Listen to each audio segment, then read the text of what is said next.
Hey y'all, Sarah Luhu here, and we are back again with Steins Gate. So, last episode, after figuring out that the CRT in Braun's workshop was acting as our lifter for the phone wave, we went down and got part-time warrior to seduce Mr. Braun by choking him out with her jacket. And while that went down, we got the CRT turned on, they did one more phone wave experiment, we got our rent raised, and Kurisu got all of the information she needed to complete her little time machine, not time machine, what is it? Oh goodness, what are they calling it? Name's escaping my mind at the moment, but it's her memory transfer machine thing. All that, and so Mayuri just finished up her cosplay work, Kurisu just finished up the machine, and that's where we're at. And honestly, I don't feel like cheering either, even though everything's done. And it's not because I'm tired. We worked around the clock for 3 straight days to finish the time leap machine, that's the word. But now that it is complete, I realize that part of me never truly believed it would happen. I feel my enthusiasm cooling rapidly, the fire quenched by one stark question. What do we do with it? I look at Kurisu. She too seems less than enthused. We may have created a monster here. I look at the improved phone wave name subject to change again. The biggest change is the headgear attached to the X68,000? It looks like something out of a low-budget cyberpunk movie. Fortunately, God, that hurts. Fortunately, we don't need more nerve jacks or brain chips for it to work. You just need to put it on and let the sensors do the rest. Why don't we decide what to call it first? I vote Heavenly Express. Phone Wave 3rd edition version 1.00. Silly hat phone wave chan. No consensus. You guys have too much free time. Does that mean you're abstaining from the vote? Time leap machine. That's terrible. Come on, simple is best, right? I mean, that's what Okabe's been calling it for the past 2 days. Looks like my assistant has zero naming sense. I don't want to hear that from a Chunubuyo head case like you. I still can't say that word. Ho ho! So Makise, she knows the word Chunubuyo. I sense your otaku level is quite high. I heard it from a friend. I have no idea where it comes from. Ha, a bald-faced lie. She should just confess at being a dat channeler. I think that was supposed to be a bold-faced lie? I don't know. It was weird. The translations. Alright, Kurisu meets my grin with an icy glare. It's up to you, Mayuri. Choose one. Whenever the lab is divided on name, the right to choose belongs to Mayuri.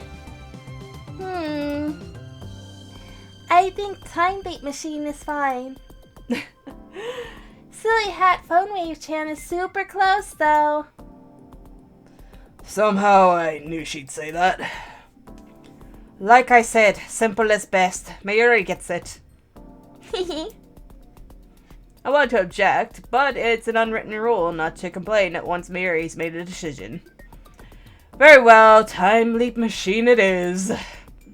Assistant, explain for us all how the time leap machine works. I know the basics, but I want to hear details. Kurisu nods and stands in front of the whiteboard. In short, the device converts memories to data and sends them to the past. Let's begin with what we all know. By free coincidence, the phone wave is able to produce ring singularities, much like John Titor's time machine. Through the ring singularity, we are able to send up to 36 bytes of data to the past. The signal can only be received by phones. While that does not limit the range of effect, it also removes an element of uncertainty from the equation. Unlike D-mails, memory data is sent in the form of a phone call, so we will be using a phone number, not an email address, to set the destination. The ring singularity is made naked and stable by a device known as a lifter. In our case, that's the 42-inch CRT downstairs. She explained the basics. Next, she'll explain the modifications she made to turn the phone wave named subject to change into a time leap machine. The phone wave, oh my goodness, the phone wave now has a headgear attached. Me on August 13th, 2010. Hippocampus, CA3. This headgear records the nerve impulses in the temporal lobe of the brain, specifically the CA3 region of the hippocampus, where memories are stored. The hippocampus is divided into 3 histological sections, CA1, CA2, and CA3. CA refers to the name given to the hippocampus by anatomist Guyot in 1742. Cornumonas, the horn of the moon. With the chorus influence, blah blah. That's just static crap. Alright. Then, using VR technology, we encode the nerve impulses into electrical signal data. It comes out to approximately 3.24 terabytes. 3.24 terabytes is less than expected. We're talking about the entirety of a person's memories. By the way, we'll set it up so that the data decodes automatically after a certain amount of time. Anybody well versed in programming can do this. I had Hashida make the code. Anyway, next we send the memory data through the net to the LHC in France. This building has a direct line to CERN for some reason, so we can transfer data at insanely high speeds. How long does it take to send 3.24 terabytes of data at this point in time? We have 64 direct lines to parallel, so if we send it in 64 parts, it should upload in about 45 seconds. That's pretty fast. Yeah, that is impressive. Next, we hijack the LHC, create a mini black hole, and use the black hole's supergravity to compress the data into 36 bytes. 3 terabytes is about 3 trillion bytes, compressing that into 36 bytes. That's one hell of a squeeze. Well, the compression take long? It's practically instantaneous. 23 milliseconds or thereabouts. We're using a black hole after all. By the way, the compression only holds in the immediate vicinity of the black hole. Once the data leaves that area, it will begin to decompress of its own.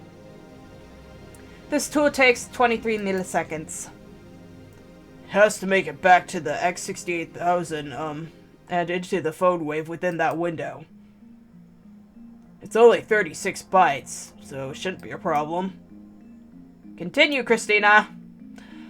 While the data is being compressed, we use the phone wave to generate a carrying singularity. When the electron discharge phenomenon occurs, we take the 36-byte data, patch it in, and send it to the past. This part is just like a D-mail. The data travels to the specified time, where it arrives at the recipient's phone. By now, 23 milliseconds should have passed, so the data will be fully decompressed.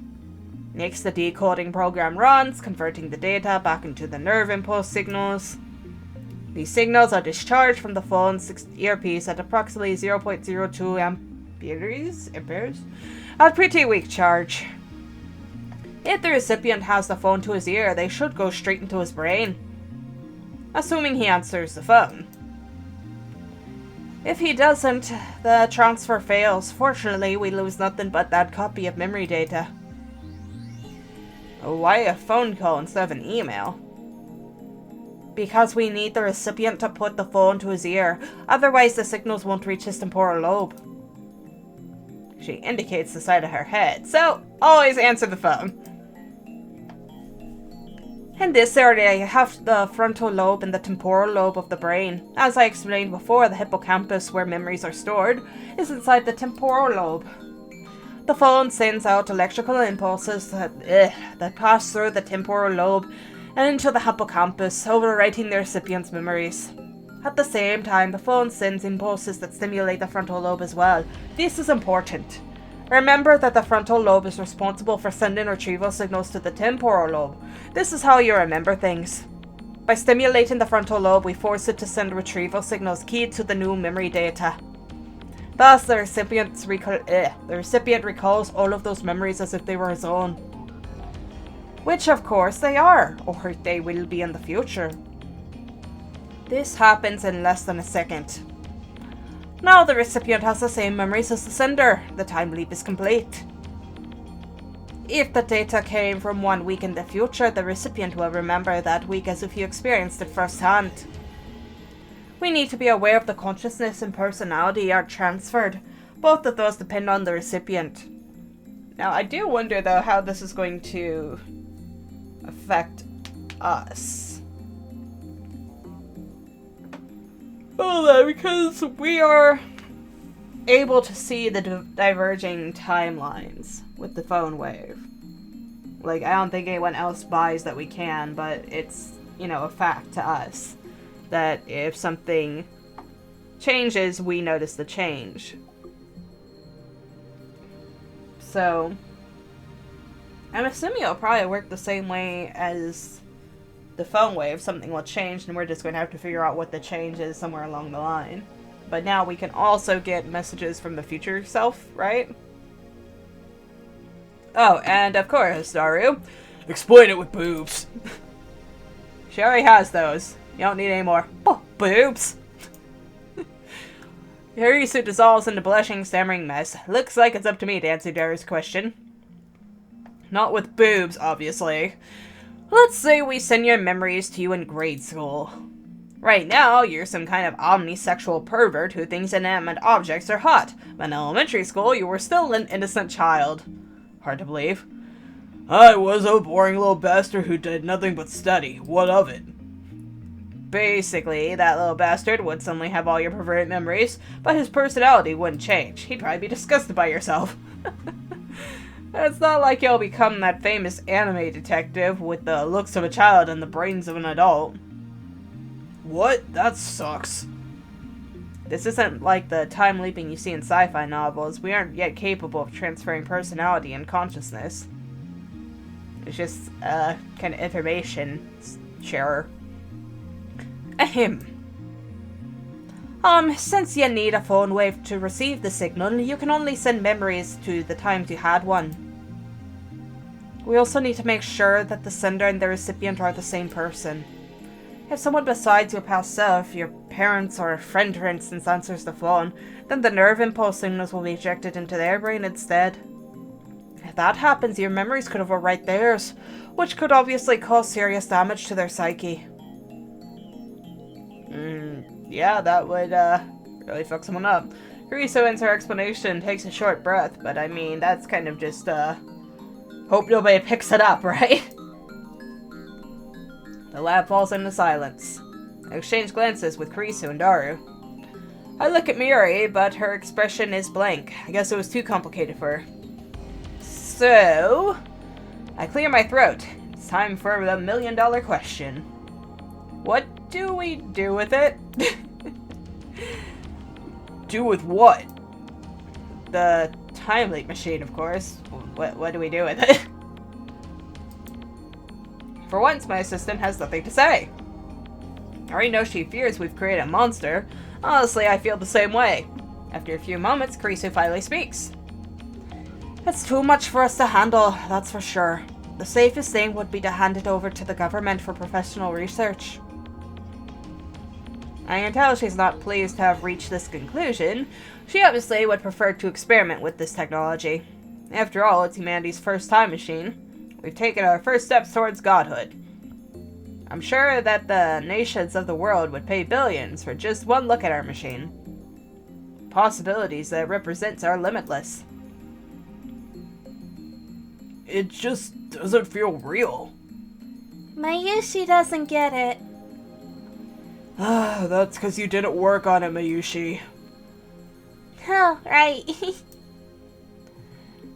What about you, Okabe? And, I mean you, not Huo in Kyoma.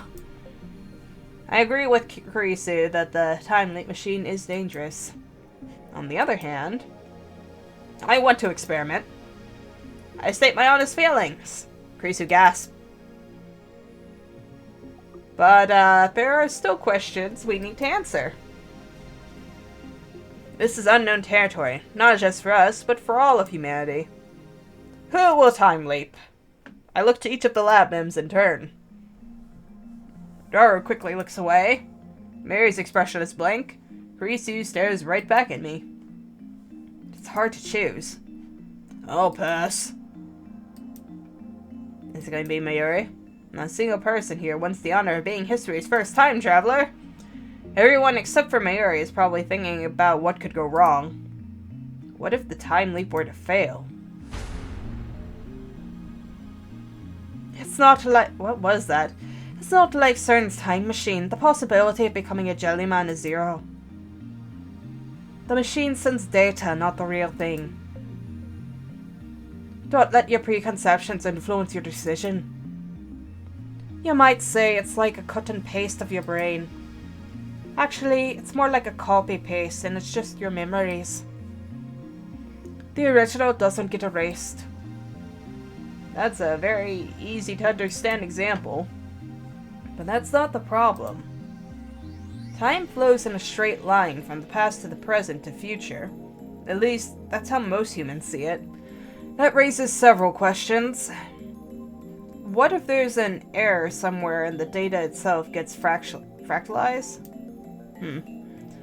Let's say I send my memories an hour into the past. My memories would be replaced by fractalized data. In other words, data full of tiny holes. Couldn't that cause memory loss? I suppose. 1 hour later, we arrive once again at the present. At that time, the me who lost his memories an hour ago and the current me conflict in my brain. Which data set survives? Logically, the present should change as soon as you send your memories to the past. The conflicting current me disappears then. So then, it's not a copy-paste at all, is it? I don't know. No one's ever experienced time travel before. When we send a D-mail, the world is reconstructed based on the change we made to the past. I'm the only one who's aware of this, however. We don't know what happened when you time leap. What happens when you time leap? Oh, I guess Crazy does believe us. If it's the mini-worlds interpretation like Tidor said, then the instant you time leap, it creates two possibilities. One where you shift to another world line, and one where you travel back in time on the same world line. Of course, there must be a world line where the current you doesn't disappear. That would likely correspond to the present that we are experiencing right now. I'm with you, Mary. It's a little over my head, too. But that's only if the mini-worlds interpretation holds in the first place, right? I thought you didn't believe what Tidor had to say. I'm talking hypothetically. Tidor doesn't matter right now. If it's the Copenhagen interpretation, then every possible state propagates through space as a wave function. When the particular state is observed, the remaining states collapse and that state is fixed? Okay. Copenhagen interpretation, a well-known approach to the Schrodinger's cat thought experiment. In this interpretation, before the box is open, the cat exists as a combination of two wave functions, one that is alive and one that is dead. The instant the box is open, the cat is observed. The wave function collapses to either condition. If the cat is alive upon opening the box, the wave function collapses to become a live cat. Conversely, if the cat is dead, the wave function collapses to become dead cat. Another quantum approach to this experiment is the mini-worlds interpretation. In this case, the observer who found the cat alive and the observer who found the cat dead exist in two separate universes that diverge the moment the box is opened. The Copenhagen interpretation is currently the dominant theory.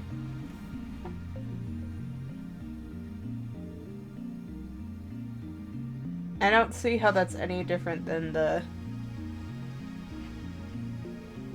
mini-worlds. It seems exactly like the mini-worlds interpretation, though, doesn't it? Or is it that the universes are specifically mirrors of each other?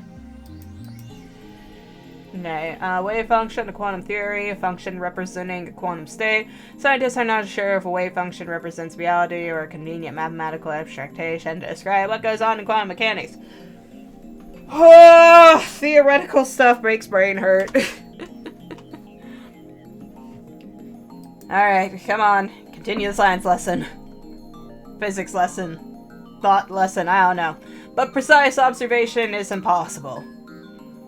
The problem is who the observer is in this case. Wouldn't it be a third party like me or Mayushi? Not necessarily. It might be me, it might be someone else, it could even be God. To begin with, the Copenhagen interpretation and the many worlds interpretation are both microscale theories used to explain quantum interactions. No one knows whether they can be applied to humans or to the world at large. What about my personal experiences with reading Steiner? If reading Steiner is the sort of power I think it is, then the world line model is correct. In the end, we arrive at the question of where is the self? This time leap machine only sends memories, that I guarantee. Won't the present be reconstructed at the moment of transfer? That's what happens, with Ogren's reading Steiner, right? Okay, I guess everybody believed it. Why did I think nobody believed it? I don't know, it's been a while. That makes... Oh wait, that makes sense. Sorry, I thought you were telling me you like, moved. That makes sense, where D-mails are concerned. When we send a D-mail, we're obviously interfering in past events. But time leaping is different. All you do is send your memories to the past, which isn't the same as sending a targeted D-mail. Whether the me who suddenly remembers 1 hour into the future will, in fact, change the past is something we can't know until it happens. I'm getting confused. I've been confused. Sounds like we're talking about the soul. Isn't that a religious question? Wait, you guys are misunderstanding something. 1 hour isn't enough time for your personality to change. You should be the same person 1 hour ago that you are now. The only difference is that you'll have an extra hour's worth of memories and information. How can you be sure? Well, I can't. Nobody's tried it before. The discussion's going nowhere. Personality and consciousness can't be strictly defined, so it's hard to imagine what might happen. Let's just go ahead and bite the bullet and freaking send some memories back to somebody. I'll hook her in. I'm sure you'll volunteer, man. Or Mayuri. Mayuri might do it. She's been awful quiet. Anything. So we'll see. So, which is it? We don't know. We can argue the theories all we want, but in the end we can only guess. This experiment may end up shattering preconceptions scientists and philosophers have held for centuries. We won't know until we try. Well, we won't know until we try. That pretty much sums it up. To make matters worse, the subject must be prepared to risk damage to their psyche. Risu, Daru, and I say no more. We can't solve this problem. This is our limit as scientists. Miri, test subject, hostage. You're simple-minded. You can't even go. But haven't we accomplished enough already? The time leap machine, I bet you it's going to be Mayuri. No, then, because she was already starting to feel kind of left out, like she's not doing much. The time leap machine itself is worthy of a Nobel Prize. We could sell this technology for billions if we so choose. And if we go public with the time leap machine, we could break CERN's monopoly on time travel technology. I feel like I'm yawning a lot. I'm sorry. I'm just real tired. That's enough. It has to be. Hey. Mary, who has been observing the discussion with glassy eyes, opens her mouth to speak. I have an idea. Why don't we make a banana time leap instead? We can't transfer banana memories, kiddo. Oh, Mayuri. Bananas don't have brains like people do. I think some. I could have sworn I read some study the other day where, like, plants know when they're being eaten or something. That was a thing, right? So, they got something. Bananas don't have brains like people do, or at least their nervous systems know something. Oh, you need a brain, huh? Theory never changes. The atmosphere of the room gets a little more relaxed. Ugh, I'm sorry, golly, I'm just so tired. Let's not experiment. We'll entrust the time leap machine to a suitable research institution, and then we'll announce it to the world. Thanks to the lightening of the mood, I can finally say what was on my mind. Neither Kurisu nor Daru objects. No one has touched the time leap machine since that discussion. Ridiculous as it sounds, I can't shake the feeling that it might suck my memories out and fling them into the past. Oh, the machine does have its appeal, of course. We're all tempted by the idea of becoming humanity's first time leapers, yet the fear of what could happen won out in the end. Perhaps, as a way to forget our fears and move on, we decide to hold a celebration to mark the completion of the device. Everyone feels the need to let loose after working so hard on the project. That's new, isn't it? I have Daru order pizza while Kurisu and I go shopping for snacks. Kiba has always had a lack of supermarkets. That hasn't changed even with the anime stores gone. After we finish shopping, Kurisu and I walk along the evening streets. She looks like she's got something to say. She keeps doing glances at me. Are you upset? Upset? She frowns like she didn't expect the question. Finally, she faces this way. About our decision not to attempt a time leap experiment. No, I'm not upset. Humanities are temporal beings. That's a Heidegger quote. I was actually relieved when you made the decision not to use the machine. If you hadn't been there, I might not have been able to stop myself. Thank you. What? What's this? Gratitude? That doesn't sound right. Does she have a fever? I put my hand on her forehead to check and Kurisu twitches. Oh, what are you doing? You're talking like an assistant for a change. I thought you might have a fever. I dropped my hand. I'm not grateful to you or anything, Yannick, okay? Oh, so tsundere. Her voice is louder than it should be, and several people glance at us. Kurisu blushes and hangs her head. If Daru were here, he'd probably get all excited by that. A real tsundere, sweet. Anyway, Kurisu clears her throat and returns to her usual sour expression. But thank you was just a formality. Don't get me wrong, okay? Of course I only did what I had. Oh, of course I only did what I had to. I am the founder of Future Gadget Lab, Huo Kiyoma. My priority is to protect the welfare of my lab mems. So I have no need for your thanks. I'm above it. Oh my god, I'm gonna go to bed after this. And yet you always talk about plunging the world into chaos. You are my allies, and the world is my enemy. I'm speechless. You're too self-righteous. Hey, I've got mail. You say speechless, yet you're speaking. Part-time warrior. Don't forget what Tidar said. About what? There you're speaking. Oh, don't argue semantics. It's quite mysterious, really. It's only been 2 weeks since Kurisu and I met. And yet, it already feels natural for us to be walking together exchanging banter like this. Perhaps pulling our efforts to create something new, dangerous though it may be, has brought us closer together. I admit that her knowledge and skills are impressive. I'd like her to remain at the lab, if at all possible, but she said that she's going back to America this month. Sorry, the 13th, so I wonder when she plans to return. I decide to ask her. Oh yeah, I forgot to get a plane ticket. I got too caught up in improving the phone wave. Well, I guess maybe next month you'll go instead. Going public with the time leap machine will send the world into an uproar. We also plan to expose CERN, remember? You may not be able to go back to America for some time. I guess you're right. I guess we should go home and go to bed, Jesus. I guess I should call Mama and let her know.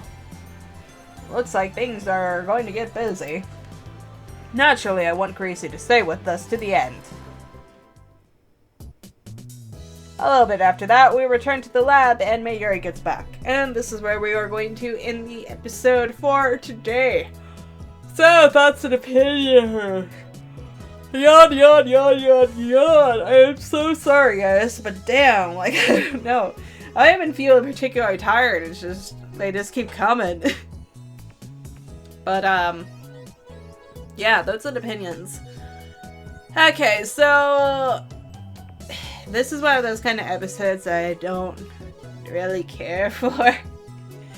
Because I get that they're, like, trying to cover all the time-basis things as thoroughly as possible and explain it as, you know, well as they can while making it sound like all smart and intelligent and accurate and everything. But to me, it just feels like I'm reading a textbook for the better part of 30 minutes there. And stuff, like, I'm getting the highlights of what things are supposed to do. But, dang, I really feel like they stretch those out a lot longer than they need to. Like, I could have just rolled with, you know, simplified version for Mayuri or Daru, you know, just explain it in layman's terms and let's, you know, be done with it, get it over with. I don't need to spend, like, 10 minutes going into the in-depth theory of how time travel works. I'm not here for that! I'm not a science-minded person! I'm here for the story! Not the science! Sorry, all you scientists, but I cannot. I apologize, Kurisu, Okurin. I failed you, but, like, god dang. How about that's what's contributing to the odds? Okay, sorry. I'm really tired. Yeah. Kind of surprised they didn't get anyone to do it, though. And so I'm sure, you know, somebody will cave in and get it done, but, like, I don't know, I really expected them to, like, have Mayuri step up for that or something, but I guess, you know, it's a risk, blah blah blah. So, what you gonna do? Alright, next time, I'm guessing we'll just have a great old lab member party, and everybody's gonna have a good old time together. So, until then, like and subscribe if you want to, and thank you for watching.